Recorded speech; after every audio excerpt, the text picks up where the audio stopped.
Right everyone, it is Finn here and welcome back to a brand new video where today we're going to be looking at all 12 Premier League managers that have been sacked in the 22-23 season, and we're going to be looking at whether I agree or disagree with the sackings of those managers. Of course, 12 Premier League managers to be sacked in one single season, more than any other season in Premier League history. Once again, it does beg the question, are a lot of these sackings justifiable? Now of course, I know that the idea of agree or disagree is not a brand new concept out there, but I would like to give credit to Football Daily as that is where I got the idea to do so. Of course, we do have 12 Premier League managers to talk about, or former Premier League managers to talk about, should I say. So let's jump straight into things with the first manager sacked this season, with Scott Parker from Bournemouth. Now, you know what? I'm going to put this one straight and disagree, to be honest with you. Of course, I thought it was way too early. I understand that Bournemouth did get that 9-0 loss to Liverpool, but other than that, I thought Scott Parker was really building a project at Bournemouth. I do think that the squad has some absolutely brilliant players. Of course, they had the best defense in the Championship last season, and I understand that that doesn't necessarily translate to the Premier League. But of course, they are struggling now, and they were doing relatively well under Scott Parker, in my opinion. And as I said, I just thought it was way too early in the season to sack the likes of him. Now, moving into our next manager, once again, it's going to be another disagree with Thomas Tuchel from Chelsea. In fact, I disagree with this so much, I might even put him halfway off the screen. Looking at him being sacked from the Chelsea job just 18 months after winning the Champions League, Club World Cup, Super Cup. How on earth do you sack a manager like that? You idiot. You're honestly an idiot. I don't know what's wrong with you. I understand, obviously, there was the whole Romelu Lukaku problem, obviously spending a record fee on Romelu Lukaku, and obviously him not performing at the club. But other than that, I thought Thomas Tuchel did a really good job. And the fact that they're currently now sitting mid-table in the Premier League, obviously sacking their second manager of the season, I think really is proof that Thomas Tuchel needed to stay there. I mean, he's now the manager of Bayern Munich, just led them to a 4-2 win over Borussia Dortmund. And I do think Chelsea seriously are kicking themselves at the moment. I can't find one reason that I would put him in the agree category, to be honest. Which, of course, guys, obviously talking about these 12 managers, there will be some disagreements in the comment section down below. It's false. No way. Not this time. And I do want you guys to tell me in the comment section down below whether you agree or disagree with anything I'm saying in this video, whether you think any of these managers should go in the other category. Of course, along with that, don't forget to subscribe down below to let me know whether I should make more content like this in the future. But of course, jumping into our third manager, this might potentially be the first manager I put in the agree category, as it is Bruno Lage. Now, of course, looking at Bruno Lage, he was sacked from Wolves when they were last place in the Premier League, just before the 2022 World Cup, and I can't necessarily disagree with the idea of sacking him. Obviously, looking at Wolves, their first 2 seasons back in the Premier League after promotion, they did hit 7th place in both of those 2 seasons. So the fact that they are currently in a relegation zone battle just isn't good enough. But once again, I can't say that he brought in big enough players to make a change at the club. And I think getting rid of players like Conor Cody, like Roman Saiz, like Bolly, 3 of their best centre-backs, absolutely horrific idea. And I do tend to agree with the sacking of Bruno Lage. Now, next up, we do have quite an interesting one, as it is Steven Gerrard, and I think the sacking of the former Aston Villa manager probably is the correct decision. Yeah, of course. I mean, look, don't give me hate here, but I don't think Steven Gerrard would have gotten that job had he not been an excellent player for Liverpool in his day. I mean, yes, I understand what he did at Rangers in the Scottish Premier League was a good achievement, but there is such a wide gap between the Scottish Premier League and the Premier League itself. At the end of the day, Premier League, best league in the world, and just because you win trophies somewhere else doesn't necessarily mean that you'll do it in the top of football. Obviously, looking at Aston Villa, I think Steven Gerrard had a worse win rate than Gary Neville did at Valencia. So once again, with statistics like that, you just have to give Steven Gerrard the sack, and especially considering some of the money that he spent at the club.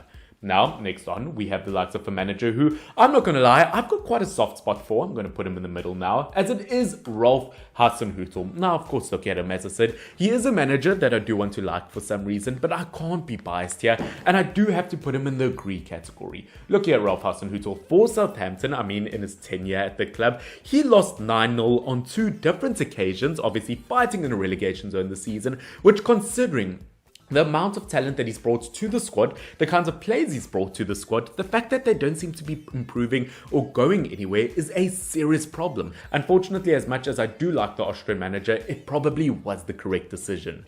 Now, next up, I mean, we spoke about Steven Gerrard not too long ago. Now we've got another former England midfielder with Frank Lampard. I've called this press conference to announce that we want you, the fans at home and abroad, to support someone else. Which, once again, I'd like to argue that I disagree with this, but it just has to be agree. Once again, same situation as Gerrard, just wasn't doing good enough at the club, wouldn't have gotten the job had he not been a brilliant player back in his day. I mean, even if you look at his time at Chelsea, once again, just didn't accomplish anything with them. Looking at Frank Lampard, once again, horrific with Everton. I mean, once again, I guess losing the likes of Richarlison was a big loss for him. Obviously, the likes of Calvert-Lewin always being injured. Once again, that didn't help his situation.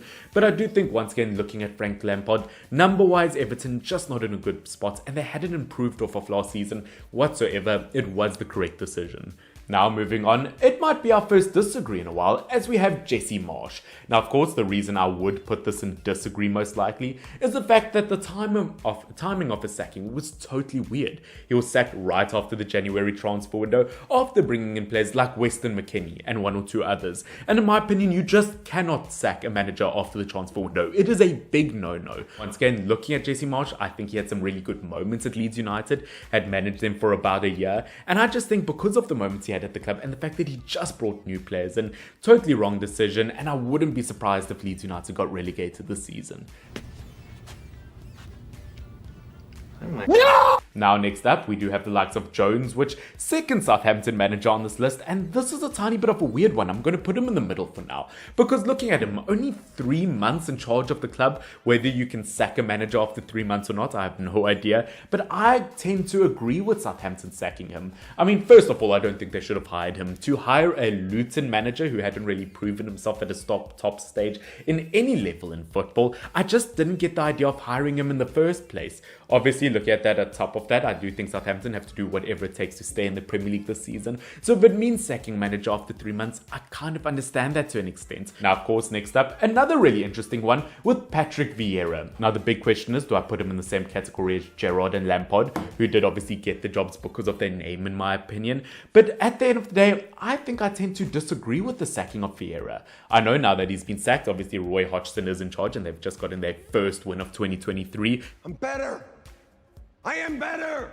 But you can't look at what they've achieved after the sacking of the manager. I'm basing this purely based straight off of the moment of when he was sacked. Was it the correct decision? And I don't think so. I think Patrick Vieira, although yes, only 4 points off of the relegation zone at the time, was 12th place in the Premier League. I don't understand how you can sack a Crystal Palace manager for being 12th place in the Premier League. I do think he was building a project. He was bringing in a lot of young talent to this Crystal Palace team. And I don't think he was looking for immediate success. I think Patrick Vieira was looking to build a team for the future, and I think he was doing a brilliant job at that. Once again, sacking of Patrick Vieira, totally weird in my opinion, shouldn't have happened. Now, jumping into some very recent sackings, which I'm going to put them all on screen right now, with Antonio Conte, Brendan Rodgers, and of course, Graham Potter. Now, of course, starting off with the likes of Antonio Conte, I tend to agree with this one. Look, Antonio Conte was a brilliant manager. He was keeping Tottenham Hotspurs in this top 4 race. But other than that, I mean, that interview he had after that Southampton draw, you just have to sack a manager after that. Look, they don't want to play under pressure. They don't want to play under stress. Yeah, it's easy in this way. And Tottenham. Look, I don't disagree with what Antonio Conte said. I think what he said about the club, what he said about the players was 100% correct. But you just cannot say that about players that you're currently managing, about a club that you're still currently managing. And because of that, it would have created a very sour atmosphere. And although I agree with what Antonio Conte said, he unfortunately had to get the sack. But of course, that takes us to our last 2 managers with Brendan Rodgers and Graham Potter, who was sacked just yesterday, the day of recording. And looking at Brendan Rodgers, once again, I might have to go with agree here. Looking at Brendan Rodgers, of course, won an FA Cup, won a Community Shield with this Leicester City team. Absolutely amazing achievements. But his ability to adapt as a manager, once again, totally not there. I mean, how can you get rid of one of the biggest leaders in your club, one of the best players in your club with Kasper Schmeichel, and have no replacement for him? Of course, Jamie Vardy, an aging player, no replacement for him. Of course, you've got the likes of Ndidi. He didn't really sell him when he was at his top, and now Ndidi is no longer a top quality player that you can get money for. Obviously, in terms of a centre-back replacement for losing the likes of Maguire after all those years, they got the likes of Vas Fos, who I have to say, or Vote Fos, is one of the worst centre-back facts I've ever seen in the Premier League. Once again, in terms of a manager, in terms of improving the club, Brendan Rodgers has not done that, and this team should not be in a relegation zone battle. So sacking the likes of him, 100% agree with it. Of course, moving on to the previous manager, or the final manager, we do have Graham Potter, which once again, you have to put him in the agree category here. To sack the likes of Thomas Tuchel and to bring in Brighton's manager, who I think he should have stayed at Brighton. I really liked this project there. But the fact that, I mean, let's be honest, mid-table at the moment with Chelsea, just lost 2-0 to Aston Villa. Next game in the Champions League would have been Real Madrid. There's no way they would have made it out. I just have no reason why to keep Graham Potter at the club and just had to be sacked. But of course, ladies and gentlemen, that is it for today's video. As I said, let me know in the comment section down below if you disagreed with the placement of any of the managers I put here. As I said, 12 managers to get sacked. I wouldn't be surprised if this wasn't the end of it. I wouldn't be surprised if the likes of David Moyes or one or two other managers got sacked. But of course, we'll have to wait and see. As I said, let me know down below. And of course, don't forget to like, don't forget to subscribe if you would like me to make more content like this in the future. But of course, guys, this has been Finn, FYNN. Cheers.